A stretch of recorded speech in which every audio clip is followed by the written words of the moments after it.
The situation between Shannon Sharpe and Skip Bayless has completely gotten out of hand.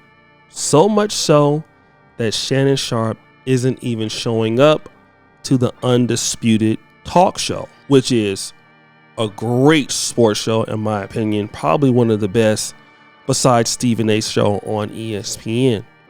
But how did we get here? Dima, rewind!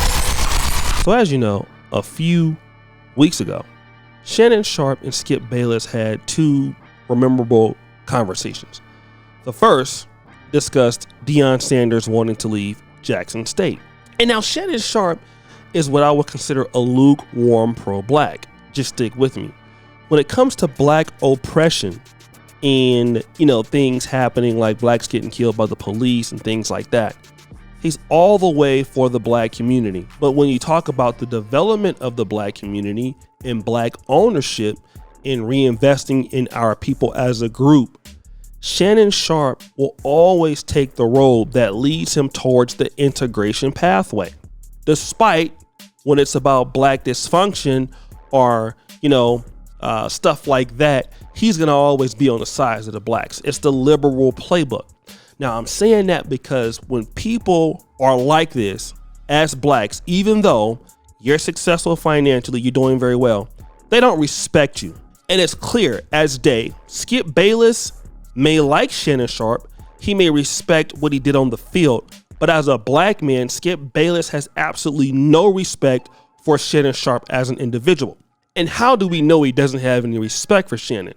Well, you're probably going to think I'm talking about the Tom Brady situation, but I'm not. It all stems from what Shannon Sharpe said about the Jackson State thing. Skip Bayless said, listen, I know things are tough at Jackson State, but it would have been great to see him build a dynasty there to, pretty much empower his own people, talking about the African-American community, and then go up there and beat a big team like University of Alabama, doing it with his own recruits and building that up. Now, I do understand that HBCUs can be dusty and hard to deal with, but the logic that Skip Bayless is using as a white man is why white men develop their people and then the blacks don't, because they're going to look at putting their people first. And this is what Skip Bayless was trying to get Shannon Sharpe to understand.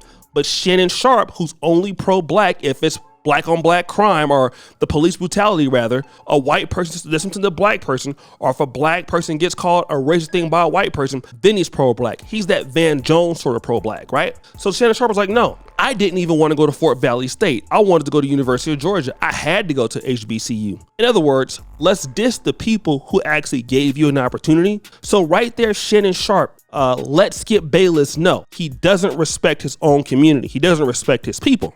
And as you know, Shannon Sharpe dates white women and all that. So while Shannon Sharpe wants to get respect from people like Skip Bayless doesn't respect a man who doesn't care about his own people. That's Shannon Sharpe. He doesn't have the mentality to develop his own folks. And whenever you talk about have ownership with your own folks, you run away and you talk about them and crap on them. So this is why Skip Bayless doesn't have a lot of respect for black people, because his boy Shannon Sharpe don't have respect for black people. And this is how Skip Bayless typically feels about a lot of black athletes and a lot of black men in general. But the reason why he feels that way is two reasons. Number one, obviously is racism, but number two, encountering the sellout people that he's encountered over the years. Now let's fast forward, Dima. Let's go to what we're talking about today. Why did Shannon Sharpe and Skip Bayless fall out?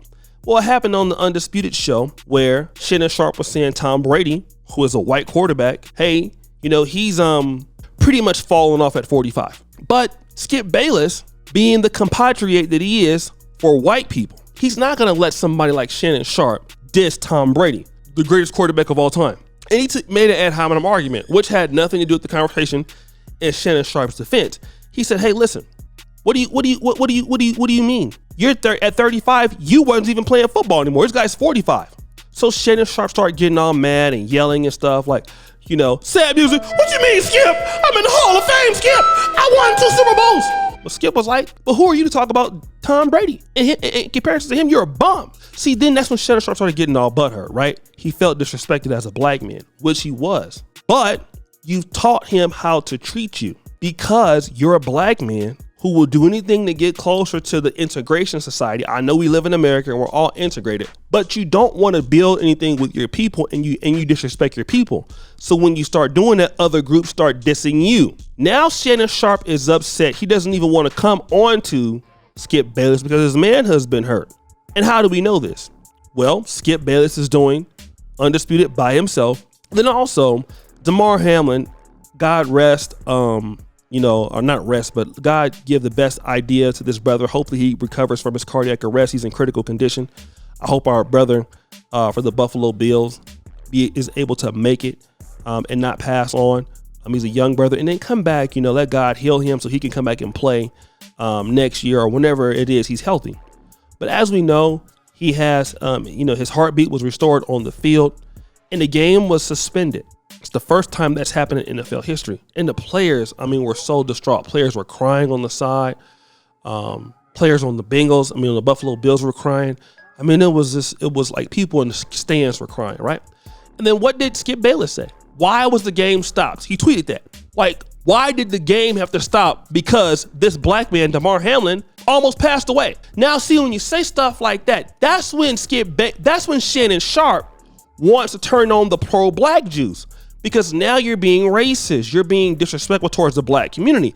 This is the kind of pro-black that Shannon Sharpe is. He's going to come in and start vouching for that, right? But see, here's where you're wrong, Shannon. Everybody knows that play. Because if you really cared about the ownership of the community, we would have black think tanks. We would bring in our people to say, look, we're thinking with a black mind. We don't like what Shannon Sharpe or what Skip Bayless did. In fact, we're going to leave and start our own show where it's independent, and we're going to bring all our people over to our own network to work for us, our own editing team and everything, and we're going to challenge Fox. We're going to challenge ESPN. That's how you build your own ownership, which is what Skip Bayless was trying to tell you how to do.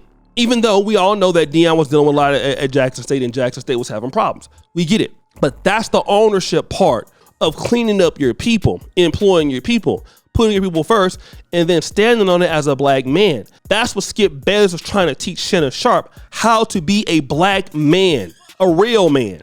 Like how he looks at the white race, or how Asians look at the Asian race. Not being apologetic or wanting answers or wanting handouts when somebody disrespects blacks because you think it's cool on social media when you really don't care, like Shannon Sharpe. Now you don't want to show up there because you feel like the man that disrespected you and all of this and that.